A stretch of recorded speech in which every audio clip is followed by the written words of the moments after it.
ഒരു new built home അല്ലെങ്കിൽ ഒരു പ്രീസെയിൽ ഹോം വാങ്ങുമ്പോൾ എന്തൊക്കെ അപ്ഗ്രേഡ്സ് അല്ലെങ്കിൽ കസ്റ്റമൈസേഷൻ ആണ് നമ്മുടെ ബിൽഡറിന്റെ കയ്യിൽ നിന്ന് എടുക്കേണ്ടത്? ഒരു പുതിയ വീട് വാങ്ങാൻ പ്ലാൻ ചെയ്യുന്ന എല്ലാവരും ചിന്തിക്കുകയും ചോദിക്കുകയും ചെയ്യുന്ന ഒരു കാര്യമാണ്. ഇതിനെക്കുറിച്ചാണ് നമ്മൾ ഈ വീഡിയോയിൽ സംസാരിക്കുന്നത്. പലപ്പോഴും ഒരു ബിൽഡറിന്റെ മോഡൽ കണ്ട് ഇഷ്ടപ്പെട്ട് അത് പണിയേണ്ട ലോട്ടും തീരുമാനിച്ച ശേഷം മാത്രമായിരിക്കും നമ്മൾ കസ്റ്റമൈസേഷനെ കുറിച്ചും അപ്ഗ്രേഡ്സിനെ കുറിച്ചൊക്കെ ചിന്തിക്കുന്നത്.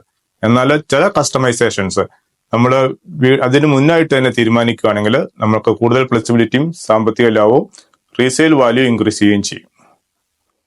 ഇപ്പോൾ നിങ്ങൾ ചിന്തിക്കുന്നുണ്ടാവും, എന്തുകൊണ്ടാണ് ഒരു ബിൽഡറെയും ഒരു മോഡലും ചൂസ് ചെയ്യുന്നതിന് മുമ്പായിട്ട് കസ്റ്റമൈസേഷൻ തീരുമാനിക്കണം എന്ന് പറയുന്നത്? കാരണം എല്ലാ ബിൽഡേഴ്സും എല്ലാ കസ്റ്റമൈസേഷനും പ്രൊവൈഡ് ചെയ്യണമെന്നില്ല. അഥവാ ഒരു ബിൽഡർ ഒരു കസ്റ്റമൈസേഷൻ പ്രൊവൈഡ് ചെയ്യുന്നുണ്ടെങ്കിൽ അത് എല്ലാ മോഡലിലും പ്രൊവൈഡ് ചെയ്യണമെന്നില്ല. ചിലപ്പോൾ അത് എല്ലാ കമ്മ്യൂണിറ്റികളിലും എല്ലാ ലോട്ടിലും പ്രൊവൈഡ് ചെയ്യണമെന്നില്ല.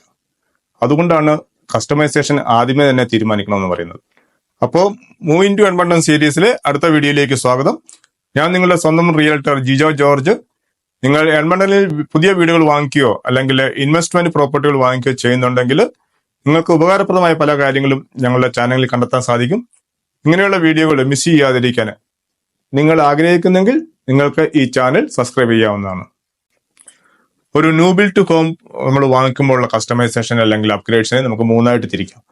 അതിനകത്ത് ഒന്നെന്ന് പറയുന്നത് പൊസഷന് ശേഷം നമ്മൾ ഒരു തേർഡ് പാർട്ടിയെ വെച്ച് ചെയ്യുന്ന അപ്ഗ്രേഡ്സ് ആണ്. ഉദാഹരണത്തിന് ഡെക്ക്, ഫെൻസ്, AC എന്നിവ. കാരണം ഇത് ഒരു ബിൽഡർ ചെയ്യുകയാണെങ്കിൽ ഇതിന്റെ കോസ്റ്റ് വളരെ കൂടുതലായിരിക്കും. നമ്മൾ തേർഡ് പാർട്ടി വെച്ച് ചെയ്യുന്നതിനേക്കാളും കോസ്റ്റ് വളരെ കൂടുതലായിരിക്കും.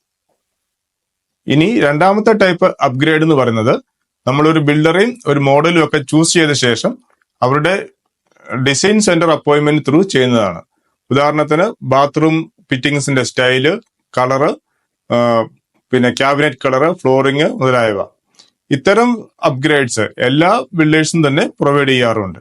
അതുകൊണ്ട് തന്നെ ഇതൊരു ബിൽഡറെ ചൂസ് ചെയ്ത ശേഷം നിങ്ങൾക്ക് ചെയ്യാവുന്നതേ ഉള്ളൂ.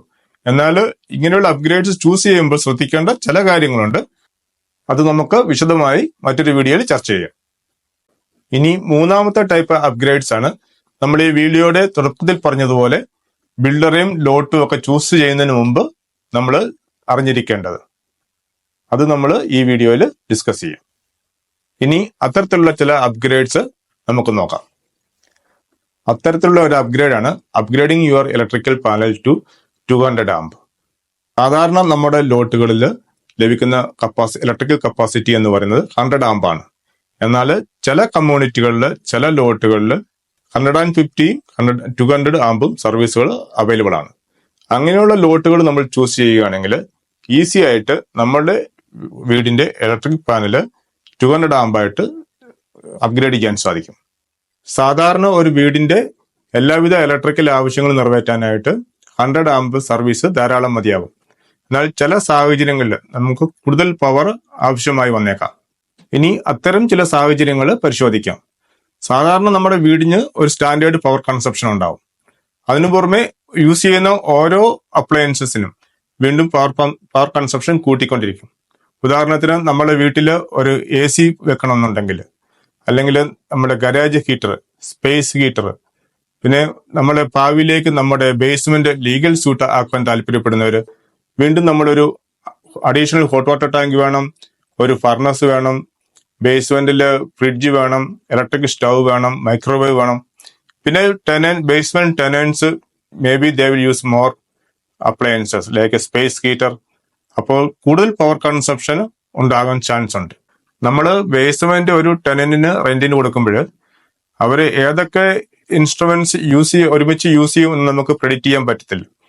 ഉദാഹരണത്തിന് അവർ ചിലപ്പോൾ സ്പേസ് ഹീറ്റർ അല്ലെങ്കിൽ ഫ്രയർ അല്ലെങ്കിൽ അയൺ ബോക്സ് ഒക്കെ യൂസ് ചെയ്തേക്കാം. അപ്പോൾ അതിനാവശ്യമായ പവർ കിട്ടാൻ വേണ്ടി നമുക്ക് കുറച്ച് ബഫർ നമുക്ക് അവരെ കൊടുക്കേണ്ടതാണ്. ഇതിനൊക്കെ പുറമെ നമ്മൾ ഫ്യൂച്ചറിൽ ഒരു സോളാർ പാനൽ ഇൻസ്റ്റാൾ ചെയ്തേക്കാം. അതിന് പവർ ആവശ്യമുണ്ട്.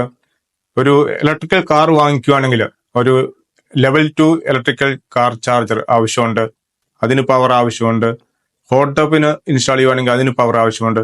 ഇങ്ങനെ കുറെ കോമ്പിനേഷൻസ് നമ്മൾ ഒരുമിച്ച് യൂസ് ചെയ്യുകയാണെങ്കിൽ 100 ആംപ് പവർ തികയാതെ വരും. അതുകൊണ്ട് നിങ്ങൾ ലോട്ട് സെലക്ട് ചെയ്യുമ്പോൾ ആ കമ്മ്യൂണിറ്റിയിൽ 100 ആമ്പിൽ കൂടുതൽ പവറുള്ള ലോട്ടുകൾ അവൈലബിൾ ആണോ എന്ന് നോക്കുന്നതും അങ്ങനെയുള്ള ലോട്ടുകൾ സെലക്ട് ചെയ്യുന്നതും ഉചിതമായിരിക്കും.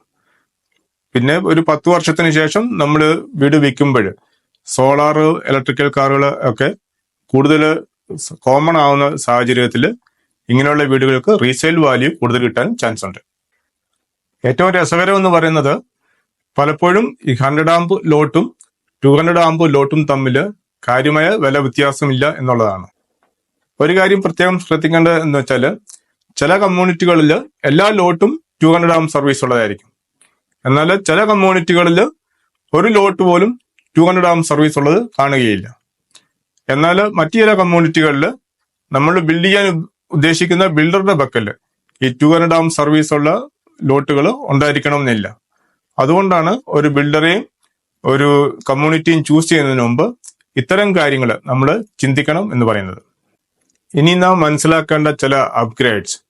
നമ്മളുടെ പണിയാൻ പോകുന്ന വീട്ടിൽ പരമാവധി സൺലൈറ്റ് കിട്ടുന്നുണ്ട് എന്ന് ഉറപ്പുവരുത്തുകയും നമ്മുടെ വീട് ബ്രൈറ്റ് ആൻഡ് റൂമി ആണെന്ന് ഉറപ്പുവരുത്തുകയും ചെയ്യുന്ന ചില അപ്ഗ്രേഡ്സ് ആണ്. അതിനെക്കുറിച്ച് ഡിസ്കസ് ചെയ്യുന്നതിന് മുമ്പ് നമുക്ക് ആൽബർട്ടയുടെ ചില ചെറിയ പ്രത്യേകതകളെ കുറിച്ച് മനസ്സിലാക്കുന്നത് നല്ലതായിരിക്കും. Alberta is often considered to be one of the most sunniest provinces in Canada. കണക്കുകൾ നോക്കുകയാണെങ്കിൽ ആൽബർട്ടയിൽ ഏകദേശം 325 ദിവസവും സണ്ണി ഡേയ്സ് ആണെന്നാണ് കരുതപ്പെടുന്നത്. അതായത് ഒരു വർഷത്തിന്റെ 90% ഓഫ് ഡേയ്സും സണ്ണി ഡേയ്സ് ആയിരിക്കും. അതുകൊണ്ട് ആൽബർട്ടയിൽ വിന്ററിൽ പോലും മിക്ക ദിവസങ്ങളിലും നല്ല സൺലൈറ്റ് ഉണ്ടാകും. വിന്ററിൽ തണുപ്പ് കൂടുതലുണ്ടെങ്കിലും നല്ല സൺലൈറ്റ് കിട്ടുന്നതുകൊണ്ട് ഒരു ഡിപ്രസീവ് മൂഡിലേക്ക് പോകാതെ ഈ സൺലൈറ്റ് നമ്മളെ ഹെൽപ്പ് ചെയ്യുന്നെന്ന് ആൽബർട്ടയിലേക്ക് മൂവ് ചെയ്ത് വരുന്ന പല ആൾക്കാരും പറയാറുണ്ട്. എന്നാൽ ഈ സൺലൈറ്റിന്റെ യഥാർത്ഥ പ്രയോജനം ലഭിക്കണം എന്നുണ്ടെങ്കിൽ നാം ലോട്ട് സെലക്ട് ചെയ്യുമ്പോൾ ചില കാര്യങ്ങൾ ശ്രദ്ധിക്കേണ്ടതുണ്ട്. അതിലൊന്നാണ് നാം ലോട്ട് സെലക്ട് ചെയ്യുമ്പോൾ സൗത്ത് ബാക്കിംഗ് അല്ലെങ്കിൽ നോർത്ത് ഫേസിംഗ് ലോട്ട് സെലക്ട് ചെയ്യണമെന്ന് പറയുന്നത്. അത് എന്തുകൊണ്ടാണെന്ന് നോക്കാം. നോർത്തേൺ ഹെർമിസ്ഫിയറിൽ sun travels from east to west through southern part of the sky. അതുകൊണ്ട് സൗത്ത് ഫേസിംഗ് വിൻഡോസിനായിരിക്കും ഏറ്റവും കൂടുതൽ സൺ എക്സ്പോഷർ ലഭിക്കുക. ആൽബർട്ടയിലെ ഒരു അറ്റാച്ച്ഡ് ഗാരേജ് ഹൗസിന്റെ ഡിസൈൻ നോക്കുകയാണെങ്കിൽ വീടിന്റെ ബാക്ക് സൈഡിലായിരിക്കും ഏറ്റവും കൂടുതൽ വിൻഡോസ് ഉണ്ടാവുക. അതായത് വലിയ വിൻഡോസ് ഉണ്ടാവുന്നത് വീടിന്റെ ബാക്ക് സൈഡിലാണ്. അതുകൊണ്ട് സൗത്ത് ബാക്കിംഗ് അല്ലെങ്കിൽ നോർത്ത് ഫേസിംഗ് വീടുകൾക്കാണ് ആൽബർട്ടയിൽ ഏറ്റവും കൂടുതൽ സൺലൈറ്റ് ലഭിക്കുന്നത്.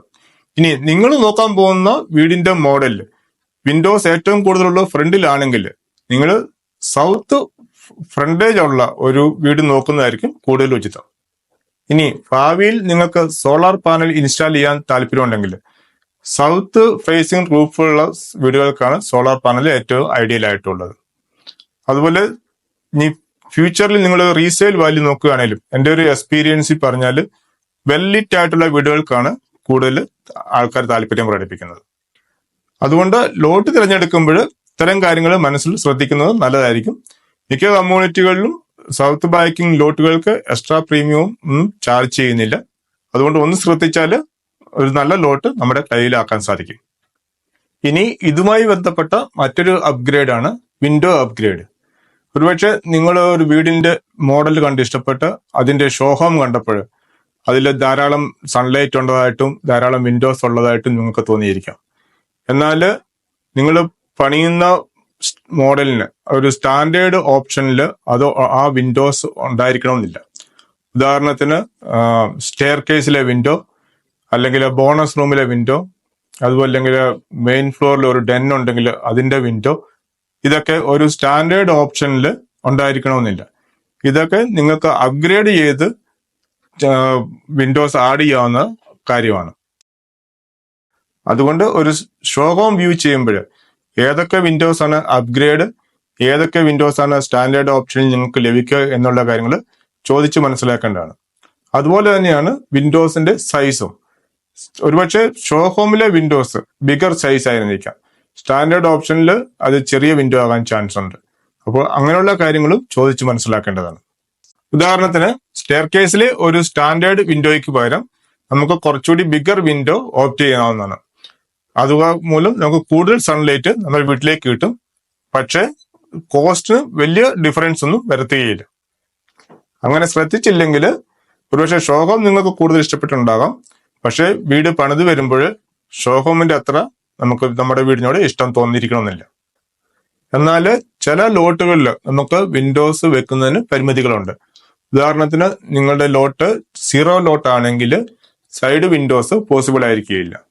അതുപോലെ തന്നെ ഈവൻ റെഗുലർ ലോട്ടിലാണെങ്കിൽ പോലും ചില വിൻഡോസ് അപ്ഗ്രേഡ് ചെയ്യാൻ സാധിക്കില്ല. ഉദാഹരണത്തിന് ചില ബിൽഡേഴ്സിന്റെ ചില മോഡൽസിന് സ്പൈറൽ സ്റ്റെയർ കേസ് വരാറുണ്ട്. അങ്ങനെയുള്ള സ്റ്റെയർ കേസ് വരുന്ന സ്ഥലങ്ങളിൽ വിൻഡോസ് ഉണ്ടായിരിക്കാൻ ചാൻസ് ഇല്ല.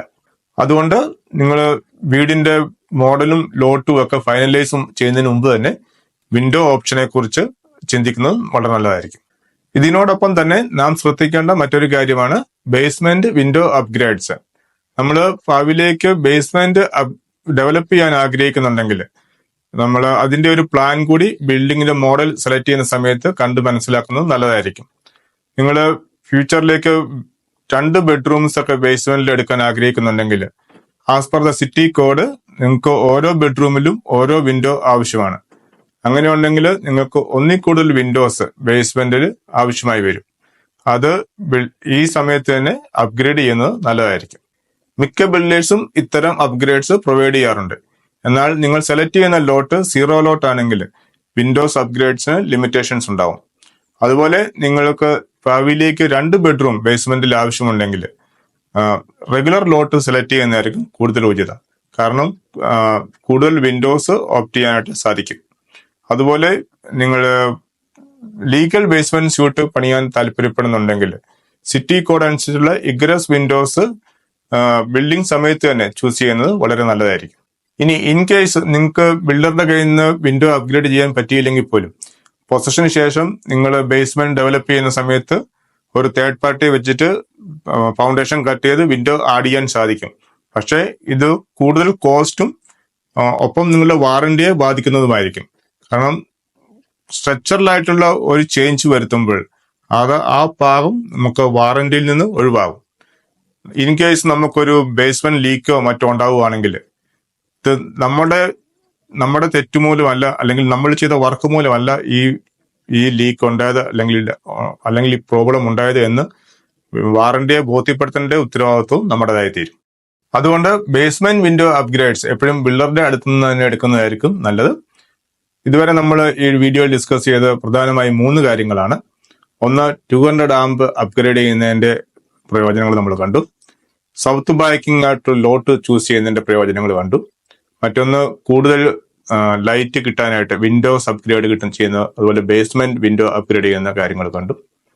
ഇനിയും കുറച്ച് കാര്യങ്ങൾ കൂടി പറയാനുണ്ട്. പക്ഷേ ഈ വീഡിയോ ടു ലെന്തി ആയി പോകുന്നുള്ളതുകൊണ്ട് ഇനിയുള്ള കാര്യങ്ങൾ അടുത്ത പാർട്ടായിട്ട് വീഡിയോ ചെയ്യുന്നതായിരിക്കും. ഇനി നിങ്ങൾക്ക് ഇതുപോലുള്ള കാര്യങ്ങൾ അറിയണമെന്നുണ്ടെങ്കിൽ നിങ്ങൾ ആഗ്രഹിക്കുന്നെങ്കിൽ ഈ വീഡിയോ ലൈക്ക് ചെയ്യാൻ മറക്കാതിരിക്കുക. അപ്പോൾ നമുക്ക് അടുത്ത വീഡിയോയിൽ കാണാം. Till then bye.